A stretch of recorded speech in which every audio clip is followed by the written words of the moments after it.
it's your girl Shay here again, just here to talk about what I needed to get into Spelman College. In my latest video, or my most recent one, my Spelman College campus visit, I said at the end that I would make a video about what I needed to get into the school, what my grades were, SAT scores, recommendation letters, blah blah blah blah blah. So let's get into that. Well, to get into Spelman, Spelman is a very selective school. It's the number 1 historically black college or university in America. So, whoop whoop! Shout out to all my Spelman sisters out there getting into Spelman College. Not a easy school to get into. The school is very selective. In the past, the school was more accepting of like 50% of the students that applied. Now, in the recent years, because there's been many more applicants, Spelman is becoming really well known, even more so than in the past. It's gone down to about 30%, and 30% is really selective, because that means that 1 out of every 3 girls that apply with similar or close requirements to what Spelman expects actually still does not get in.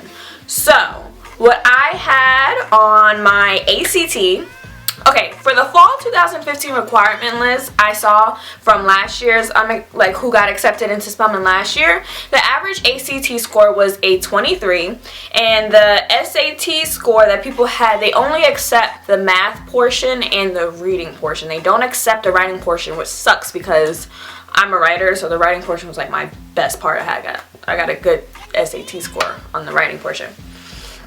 That was like a 1072 on average, and like the average GPA was like a I'm gonna say a 3.5, I believe.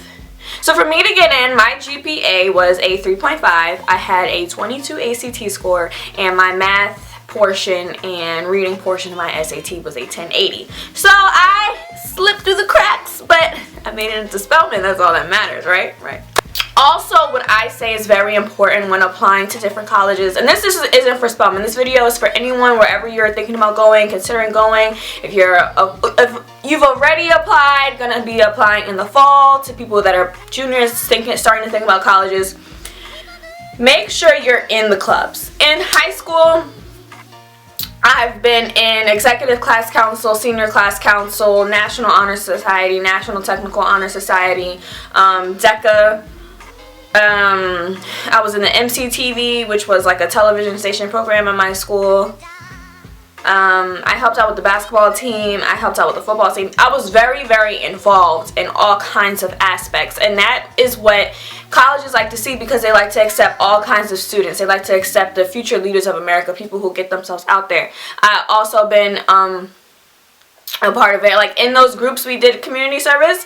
I've also like done other community service outreach programs with different kinds of clubs. Like I'm also in Jack and Jill of America, if you guys know that. So that's also been helpful. Also, I've had great bonds with my teachers, and I've been able to get great recommendation letters. I haven't read the recommendation letters because they don't let you read it, but that also helps as well in terms of where you're going to go to school. People like to, basically, it's not just about your grades, and it's not just about your testing levels. Colleges can't accept solely based on that. They want to see the person as a whole. So make sure that when you're thinking about colleges, you've thought about how involved you've been in different kinds of the facets of school involvement and things like that. When applying to colleges, also apply early action. That's what I encourage you to do. Do not wait until your senior year to start taking your ACT and SAT. If you've done that, you've officially played yourself. Because I would say even by the end of 10th grade year, you should have at least taken your SAT one time. I didn't take my SAT until the end of my 11th grade year, and I regret it because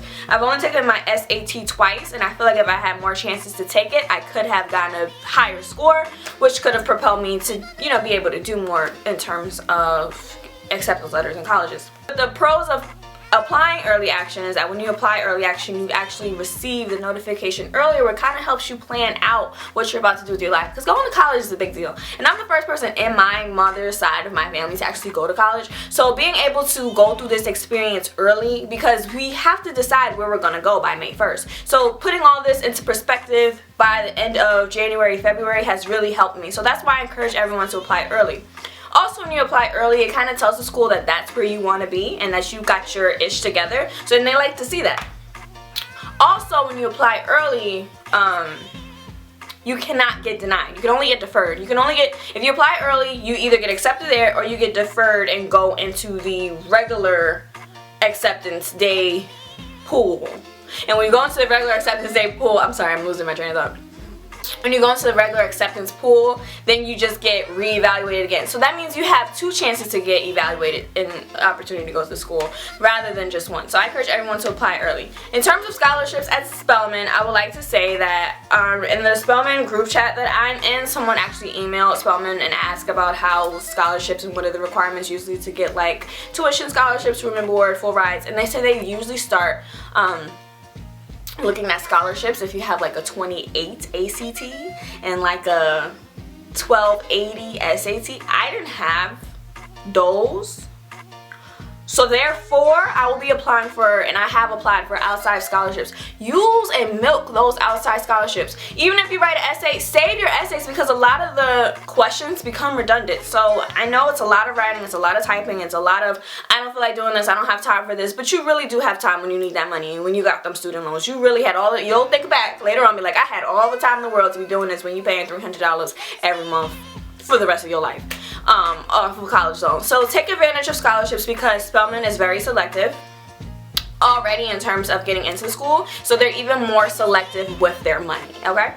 Spellbound is coming up.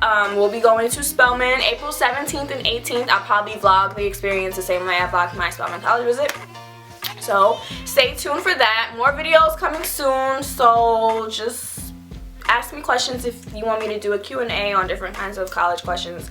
It's amazing for me to be the first person in my mom's, like I said, family to go to college. So I want to help as many people who are going through this experience for the first time out as well. So hit me up if you guys have any questions. I'll leave my, you guys know my Twitter, my Instagram is at TheShayBerry, my Snapchat is at XOXOShay, so follow me on Snapchat and subscribe to my YouTube channel, por favor, and I'll see you guys in another video. If you guys are wondering where this amazing beautiful hair comes from, it's from my exclusive top of the line hair company, Shay Luxury Hair. So go ahead and order your bundles now, ladies. Love you.